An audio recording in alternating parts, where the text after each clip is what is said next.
So, um, if you look at a $100 bill today, Yeah. you see this it's highly dignified elderly founding father just kind of staring back at you. Right, yeah. The very safe, totally sanitized version of the guy. Exactly. It's this essentially finalized version of a human being. Yeah. But what you do not see on that bill Yeah. is the 16-year-old fugitive who secretly trolled Harvard students. Oh, yeah. Definitely don't see that guy. Right. You don't see the mastermind who essentially invented the whole concept of crowdfunding or the man who built this immense global fame on open source technology centuries before the internet even existed. Which is wild to think about. It really is. So today, for this deep dive, we are basically tearing down that whole bronze statue version of Benjamin Franklin. Yeah, we are digging into the messy, highly fluid reality of the man. Because, honestly, if you want to understand how to navigate today's absolute sea of information overload. Which we all deal with. Right, exactly. Looking at an 18th century print shop is actually one of the most instructive things you can do. And the stack of sources we are pulling from today for you is just massive. CQ. We've got university archives, historical dossiers from the Independence Park Institute, records from the National Museum of American Diplomacy. We're also using this really rigorous historical tracking from the Penn and Slavery Project. Which is fascinating, by the way. It really is. And we're capping it off with a wonderfully granular history of the Library Company of Philadelphia. So the mission for this deep dive is really to synthesize all of that. We want to show you Franklin not just as like a guy in a powdered wig, right? But as a pioneering information architect, a relentless, practical innovator. And just a highly complex human capable of profound moral evolution. Yes, exactly. And to do that, I actually want to just bypass the whole statesman era entirely at the start and go straight to Boston. Because looking at these archives, his mastery of information doesn't start in some fancy hall of government. No, not at all. It starts with him being just an absolute menace to the local establishment. An absolute troll, honestly.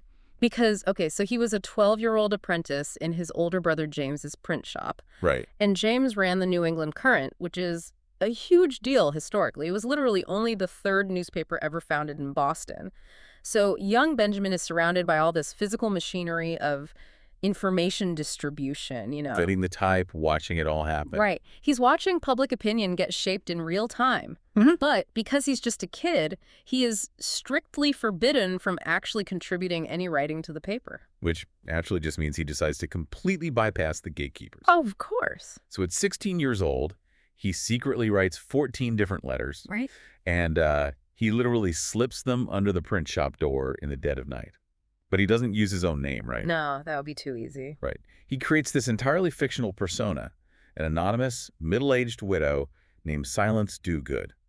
And he uses her to just mercilessly mock the wealthy elite of Boston. Yeah. And I think the sophistication of that ruse is what really stands out in the historical record here. Mrs. Dogood wasn't just a fake name. She was a fully fleshed out character. She had a whole backstory. A whole cinematic universe, basically. Exactly. And through her, this teenage boy promoted women's rights and openly criticized the affluent, kind of out-of-touch students at Harvard College. Oh, the Harvard stuff is so funny. It is. He essentially argued they went in as blockheads and came out as blockheads. So it wasn't just a prank. It was this really calculated test of public manipulation. And the town went completely crazy for it, sparked massive local debate. And the best part is his own brother is publishing these letters on the front page, completely oblivious that he's actually printing the words of his teenage apprentice. Right, which is just incredible. It's basically early 18th century trolling, but like with an actual civic purpose. Yeah. And it demonstrated this fundamental mechanism of media that Franklin carried for the rest of his life. If you control the persona delivering the narrative, you control the citizenry's reaction. You can make them angry, you can make them laugh, you can make them think. Exactly. So he eventually flees that apprenticeship, literally breaking his legal contract and making himself a fugitive, by the way. And he lands in Philadelphia. And he immediately doubles down on this whole persona building tactic. Oh, big time. He starts publishing Poor Richard's Almanack under another fake name, Richard Saunders.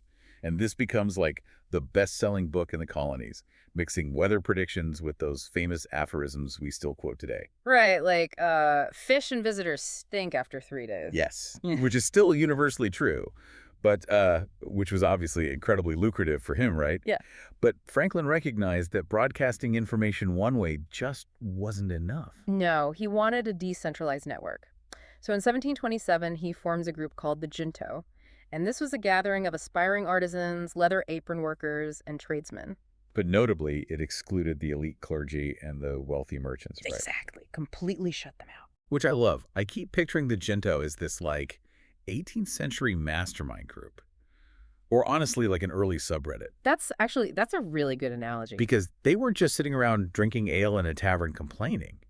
They had these highly categorized, really structured discussions. Very structured. Every Friday, they had to answer specific, standing questions about business, philosophy, local gossip. They were actively, essentially, upvoting and downvoting the best ideas in Philadelphia to improve themselves and their city. And the mechanism there is crucial for you to understand because they modeled it after English coffee houses. But they operated on this really radical belief for the time that intellectual capital shouldn't just be hoarded by the aristocracy. Right. If you want a functional society, you need an informed working class. But the friction there was that information in the 1700s was aggressively expensive. It was a huge roadblock. The Jonah had this massive thirst for knowledge, but importing books from London cost an absolute fortune. Oh, a fortune. A single volume could cost a week's wages for a mechanic. Yeah. None of them could afford to build a comprehensive library on their own. It just wasn't possible. So this is where Franklin takes the structural logic of a joint stock company, and he applies it to books. On July 1st, 1731, Franklin and the Shundo found the Library Company of Philadelphia. Which is America's first successful subscription library. It is the literal mechanism of crowdfunding applied to knowledge. 50 subscribers pitched in 40 shillings each. Which was real money back then. Seriously. And that created the seed capital to buy the initial massive shipment of books from England. And then everyone promised to chip in 10 shillings a year to maintain and grow the collection. And their official seal featured the motto, "To pour forth benefits for the common good is divine." Which is so cool. But notice what they actually purchased with that money. Because if you look at previous libraries in the colonies, like those at Harvard or Yale, they were strictly theological, right? Oh, entirely. They were dictated by wealthy donors or the church, and they were basically just meant to train clergy. Right. But the library company totally inverted that dynamic. They bought history, geography, science, literature, and they based it strictly on what the subscribers actually wanted to read. They completely democratized the catalog. They even issued the very first American library catalog in 1741, listing titles, places, and dates of publications so members knew exactly what was available. But, and this is wild, looking at the sources that detail the physical space of the library company, we have to completely abandon our modern definition of the word library. Absolutely. Today, we think of a quiet, sterile room where you get shushed for talking, right? This place was loud. It acted way more like an interactive science museum or like a community makerspace. Yeah, it rapidly evolved into this crazy cabinet of curiosities. Because there were no public museums at the time, donors just began dropping off these incredible, bizarre artifacts. Right, like what? Antique coins, pickled fauna. Pickled fauna. Yeah, literally animals in jars, fossils from the frontier. And John Penn, the proprietor of Pennsylvania, even shipped them a scientific air pump. Which was a massive deal. Yeah. An air pump in the 1700s was essentially the equivalent of a modern particle accelerator. Basically. It was this cutting-edge piece of technology that allowed lay people to create a vacuum in a glass chamber, proving that air actually had mass and that animals needed oxygen to breathe. They actually had to build a custom glass-fronted case for it. So you have working-class people walking into this library and actively experimenting with the physical laws of the universe. It's amazing. And that interactive, collaborative environment became the intellectual engine of the entire country. Like from 1774 to 1800, the library company served as the de facto Library of Congress. Because there wasn't a real one yet. Right. The delegates of the First and Second Continental Congresses, and later the Constitutional Convention, they were literally pulling books from their shelves to debate the structural framework of the United States. Though the institutional history does have some incredible, very human drama later on, which we have to mention. Oh, the drama is fantastic. The archives mention that in 1832, they acquired a 6,000-volume collection from a guy named James Tocks. He was this eccentric artist who had hoarded so many books, his entire house was literally unlivable. Just wall-to-wall books. Yeah. He traded a whole lot to the library for a simple $400 annuity. Hmm. And then there's Dr. James Rush. Ah, yes, the whole Ridgeway Library saga. Yes. So in 1869, Dr. Rush leaves the library $1 million bequest, which sounds fantastic, I obviously. mean, $1 million in 1869. Huge money. But it came with intensely micromanaged stipulations.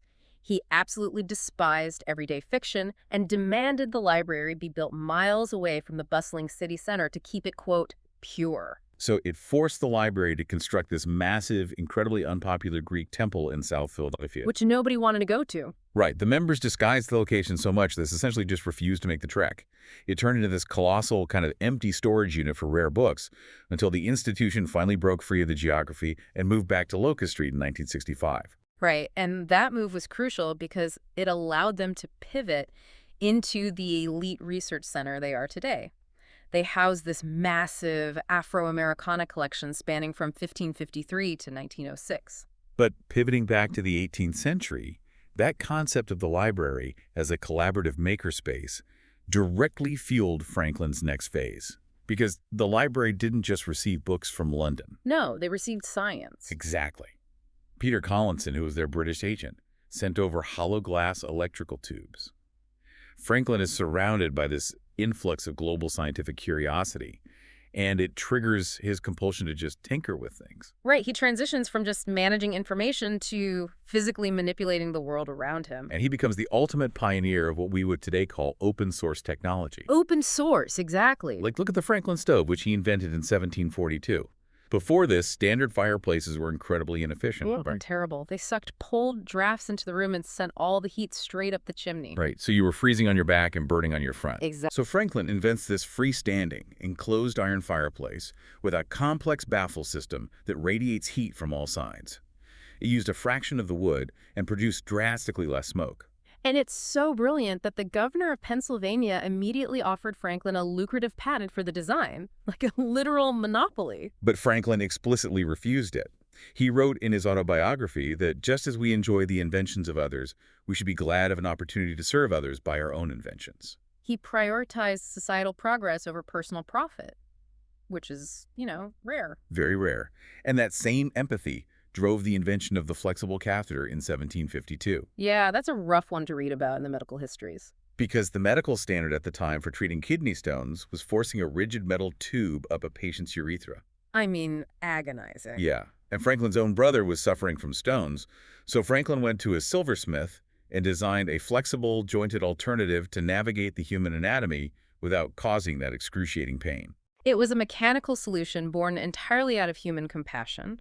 And that practical application of science scales up dramatically with the lightning rod around 1753. Right, because lightning was basically considered this unpredictable act of divine wrath. Right. It routinely just burned wooden cities to the ground.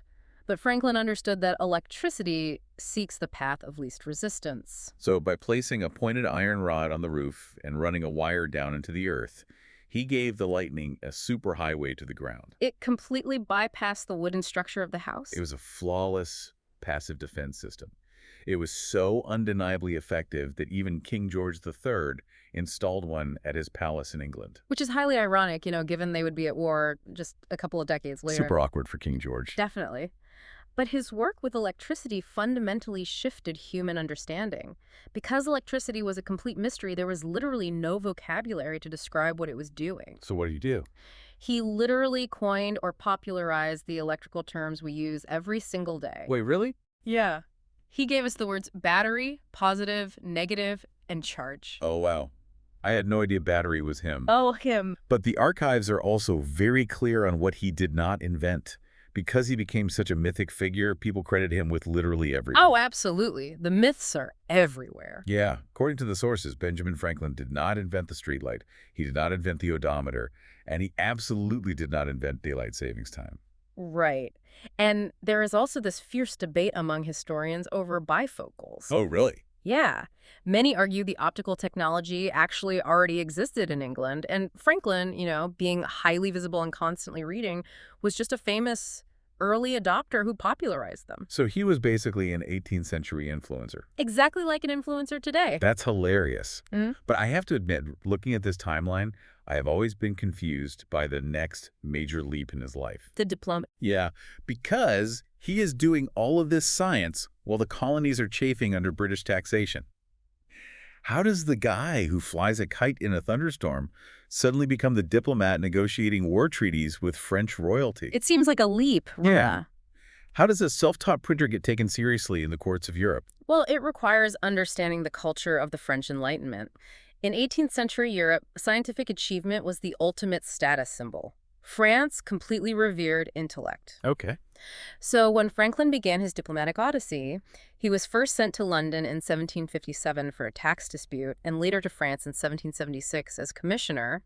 He did not arrive as some colonial backwoodsman. Right. He arrived as Dr. Franklin, the world-renowned tamer of lightning.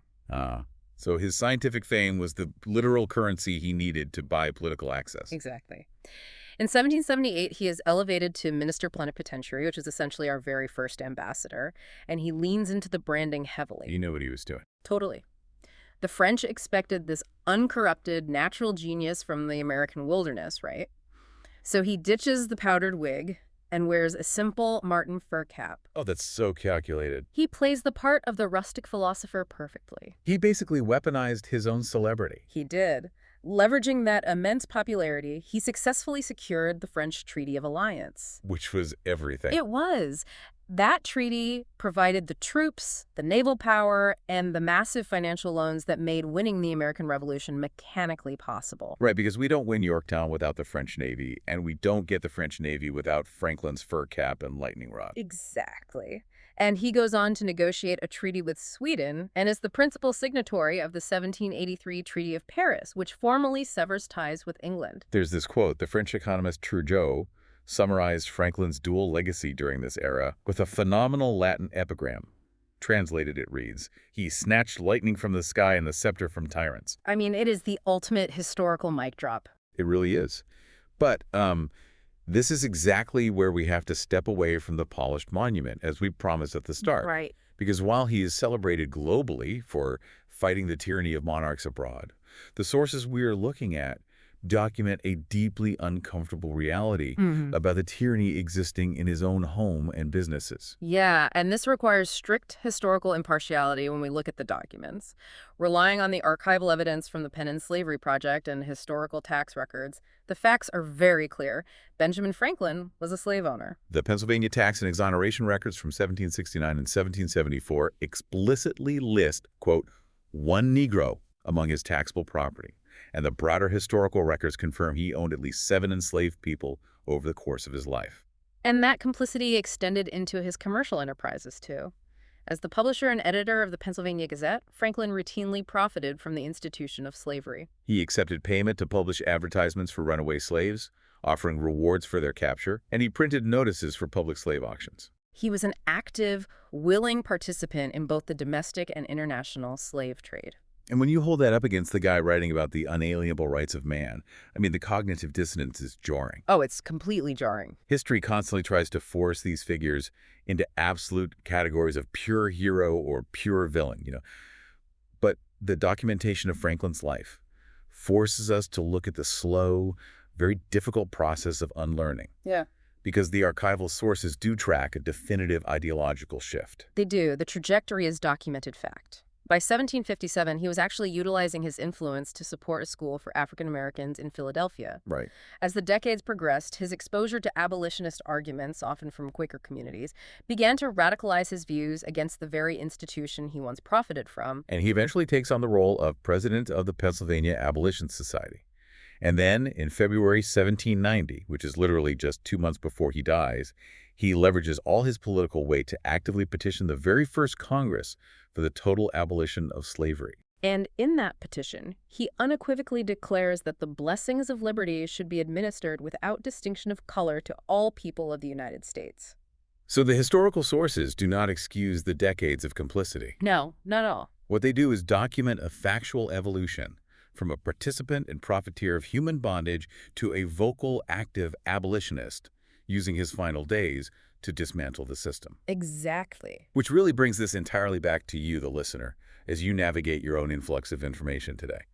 Franklin's life proves that being well-informed is absolutely useless if it doesn't eventually change your behavior. Right. It's about building structures like the junto to stress test your ideas. It's about pooling resources for the common good, like the library company. And it's about open sourcing your discoveries so others don't have to suffer. But most importantly, it is the intellectual humility to allow new information to actually change your mind.